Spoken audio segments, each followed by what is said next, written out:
Thanks very much, Colin. So, hello everybody. I'm Eithne Duffy, and I'm another pharmacist here who works across. I work across both Cavan and Monaghan sites, and I suppose in the last year my role has been largely in the mental health services. So, I work usually about 2.5 days a week in the acute psychiatric unit here in Cavan Hospital. I also do reviews for community patients in long-term care settings and other sort of step-down care settings, and I would have oversight for dispensing of benzodiazepine or clozapine for both counties, Cavan and Monaghan. So today I want to talk to you about medicines information resources, and I'm going to try to sort of illustrate some of this by way of a case study of a patient that I reviewed recently in a long-term residential care setting. And I suppose the idea behind this was that I had recently produced a list of medication information resources for colleagues in the mental health services, and I was quite surprised at how many colleagues didn't really know about a lot of the resources, so I thought it might be useful to just share some of those today. So I apologize that this looks quite wordy, but we can work through it. So this is pretty much some of the list that I had shared with colleagues. And I suppose I'm just going to draw people's attention to a few of the things. So up the very top there on the left, we have the Health Library Ireland resource. And this is just a really invaluable thing to do if you are a HSE employee. So all HSE employees can apply for a Health Library Ireland account. And once you have done that, you have access to so much information. You have brilliant databases on there. So the one that really springs to mind for me is Up to Date, which is an excellent evidence-based summaries of medication management, medical conditions. And I mean, it's a hugely expensive resource if you were to buy it individually. So once you have your Health Library Ireland account, you can access that and lots of other databases, for example, Medicines Complete, which I'm going to speak about now in a minute. And the beauty of having your Health Library Ireland account as well is that you can access that from any of your personal devices, so you don't have to be at your HSE computer. So you can use it on your personal laptop if you're doing any research, or on your phone, or whatever you like. So if I was going to say one thing today, it would be go away and make sure you have a Health Library Ireland account if you don't already have one.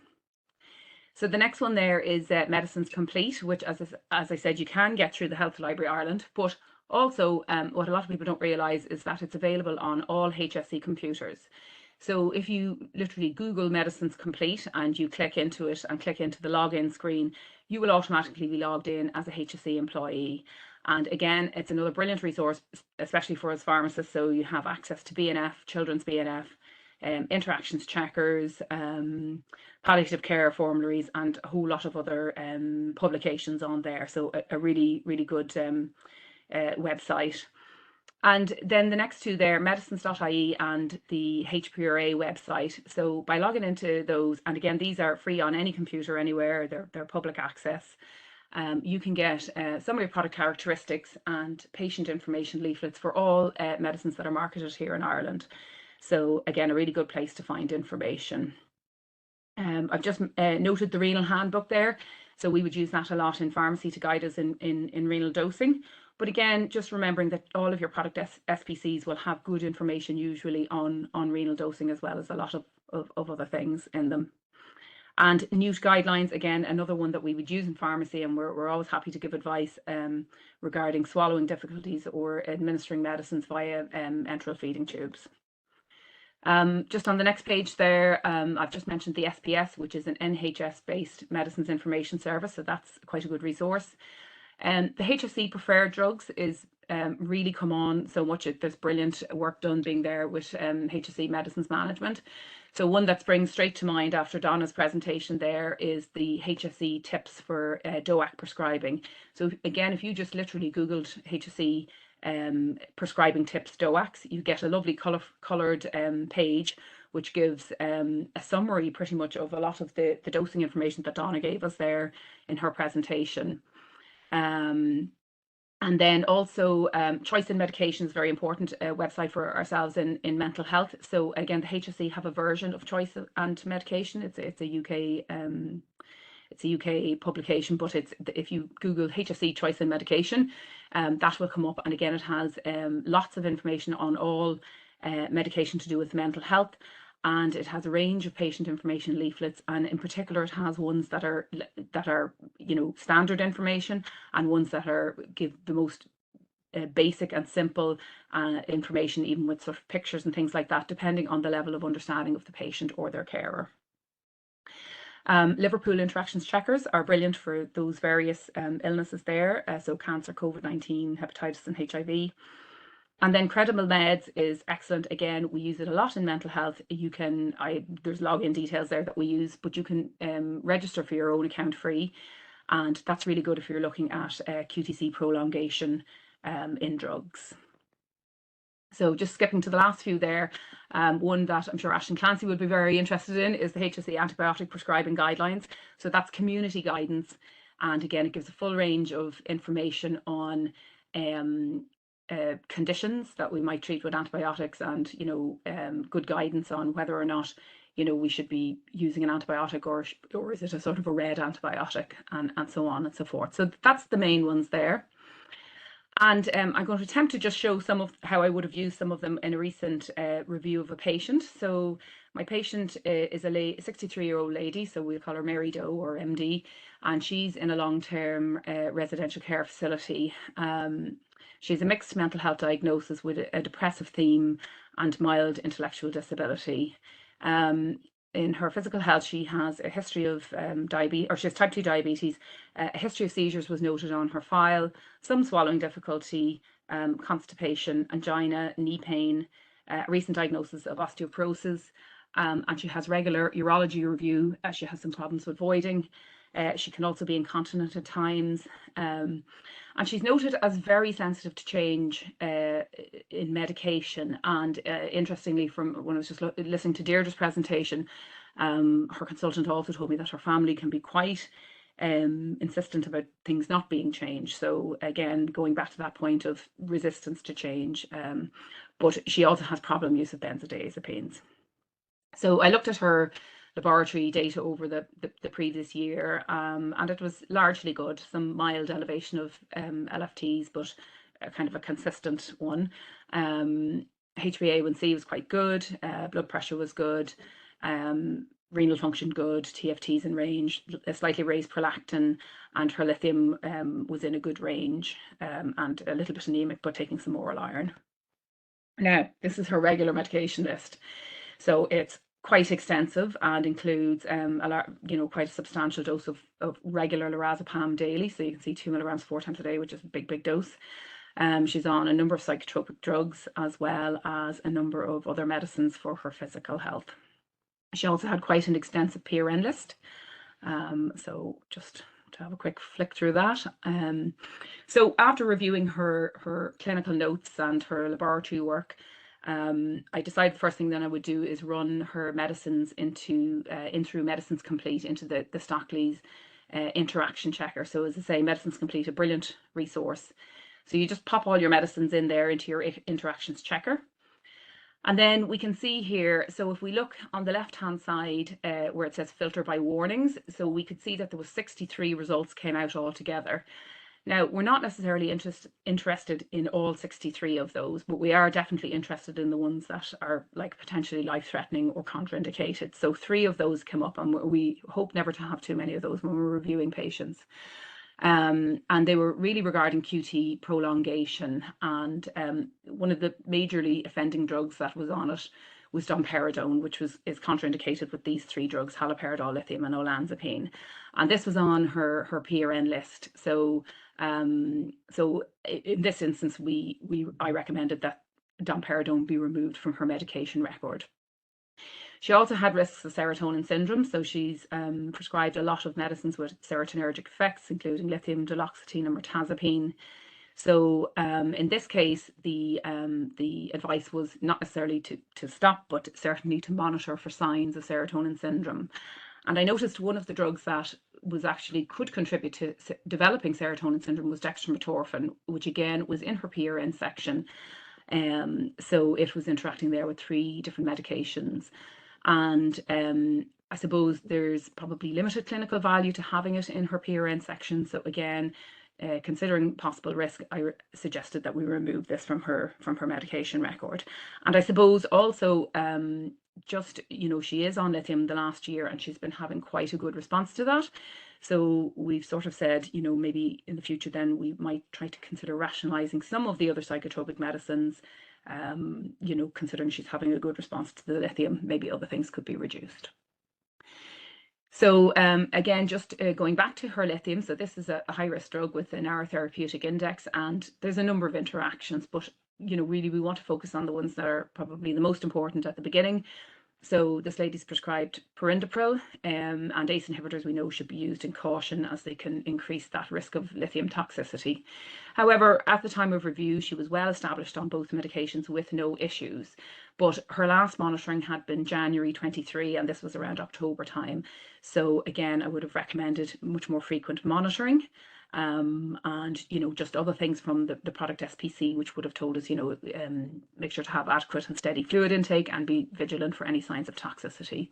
So again, just looking at the Stockley's interaction warning there, and if you look over on the right hand side there, so it says just to monitor for adverse effects, and again to consider much more frequent monitoring of her lithium levels. And I just put a little red arrow there.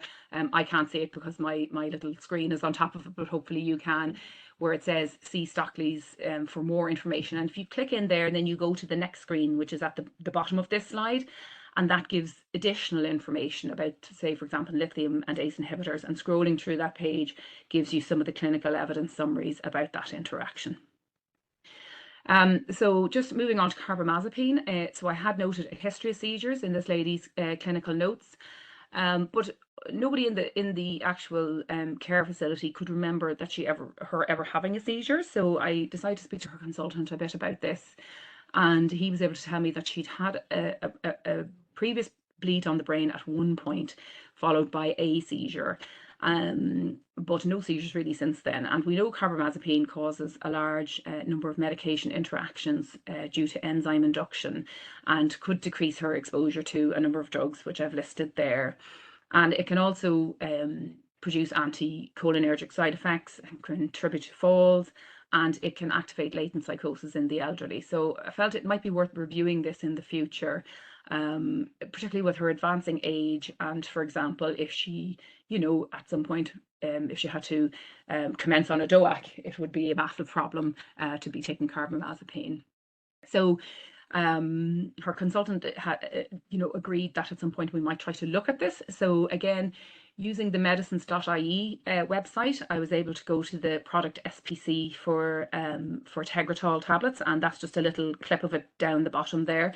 So if we were to reduce or withdraw the carbamazepine, you could precipitate seizures. So it should be withdrawn over a 6-month period, and then consideration to another anti-epileptic drug to be given instead. That maybe has less interactions.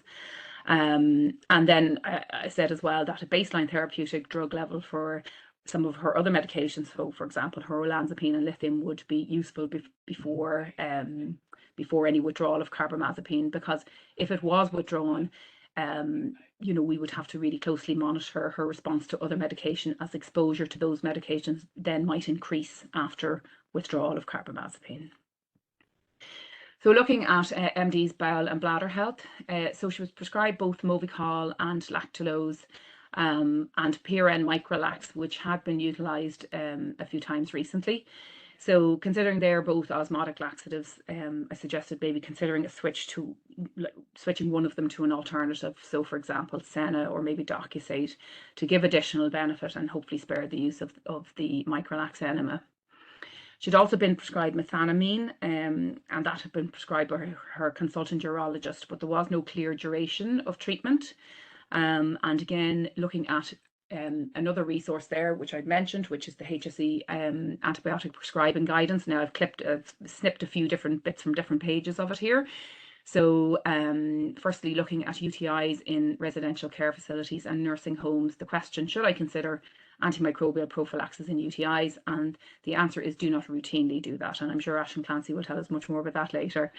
And then there's also a nice little guide on deprescribing and identifying patients for review. So all patients should have a review date on their file. So again, I just asked that we put a review date into her notes, so that just wouldn't go on ad infinitum. And then I suppose the biggest thing really was, one of the big things really was her lorazepam. So she's on a huge dose of lorazepam, as well as, regularly, and then with some PRN doses as well. And this patient, unfortunately, has a long history of addiction to benzodiazepines, and there was apparent difficulty to get her even to her current dose. But notwithstanding this, with her advancing age, the adverse events that may occur from a large dose of benzodiazepines may become more pronounced. So we had said then we would try to look at regular 6-month review of the need for this high dose, and to consider deprescribing opportunities if possible. Obviously, this would have to be very gradual given her long history. So again, I looked at the HSE medicines management guidance on benzodiazepines and on the use of them, and there's nice little pieces there that have summaries there from the NICE clinical knowledge summaries on benzodiazepine and Z drug withdrawal. So it can either be done using the current benzodiazepine, or you may want to switch to diazepam, and it gives information there on who you might want to switch to diazepam and what things you might want to consider. So we won't read through it all, but just to know that that's a good resource. And then it gives information on dose tapering, for example, 5 to 10% reduction every 1 to 2 weeks, or 1/8 of the dose, and then slower reductions as you get nearer towards the end. And then that's another little one that they have there which is taken from the BNF. So lots of good information there. And there's absolutely loads of deprescribing websites. This is another one I like, deprescribing.org, which has lots of little nice tabulated deprescribing notes for not just for benzodiazepines, but for things like PPIs and lots of other medications as well. And then the final thing was her diabetic health. So this lady was taking Janumet 5850 once in the morning and gliclazide 30 in the morning. And although her HbA1c looks really quite good, it had been lower, and some diabetic retinopathy had been noted. And I appreciate this is quite small, but this is from the American Diabetic Association. So it's a lovely little table which gives all the classes of drugs and talks about their efficacy, their risks for hypoglycemia, weight change, cardiovascular risks, and renal risks as well. So we know the sulfonylureas have some risks with hypoglycemia and weight gain, and she had been noted to gain 6 kilos over the previous year.